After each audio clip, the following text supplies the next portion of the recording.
AP CM చంద్రబాబుతో కేంద్ర మంత్రి కిషన్ రెడ్డి భేటీ అయ్యారు.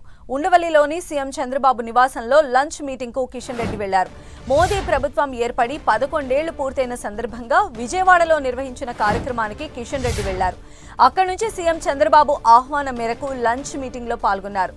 కిషన్ రెడ్డి వెంట బీజేపీ హైదరాబాద్ జిల్లా అధ్యక్షుడు లంకల దీపక్ రెడ్డి ఉండటం ఆసక్తికరంగా మారింది. గత ఎన్నికల్లో జూబ్లీహిల్స్ నియోజకవర్గం నుంచి పోటీ చేసి ఓడిపోయారు దీపక్ రెడ్డి. ఇటీవలే సిట్టింగ్ ఎమ్మెల్యే మాగంటి గోపీనాథ్ మృతి చెందడం, ఉప ఎన్నిక అనివార్యమైన ఈ సమయంలో దీపక్ రెడ్డి చంద్రబాబును కలవడం ప్రాధాన్యత సంతరించుకుంది.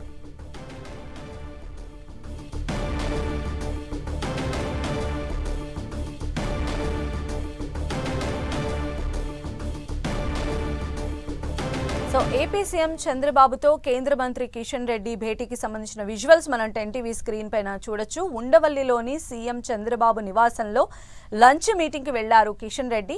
మోదీ ప్రభుత్వం ఏర్పడి 11 ఏళ్లు పూర్తయిన సందర్భంగా విజయవాడలో నిర్వహించిన కార్యక్రమానికి కిషన్ రెడ్డి వెళ్లారు. అక్కడి నుంచి సీఎం చంద్రబాబు ఆహ్వానం మేరకు లంచ్ మీటింగ్ లో పాల్గొన్నారు. అయితే కిషన్ రెడ్డి వెంట బీజేపీ హైదరాబాద్ జిల్లా అధ్యక్షుడు లంకల దీపక్ రెడ్డి కూడా ఉండటం ఆసక్తికరంగా మారింది.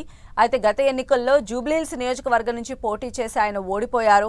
ఇటీవలే సిట్టింగ్ ఎమ్మెల్యే మాగంటి గోపీనాథ్ మృతి చెందడం, ఉప ఎన్నిక అనివార్యమైన ఈ సమయంలో దీపక్ రెడ్డి చంద్రబాబును కలవడం ప్రాధాన్యతను సంతరించుకుంది.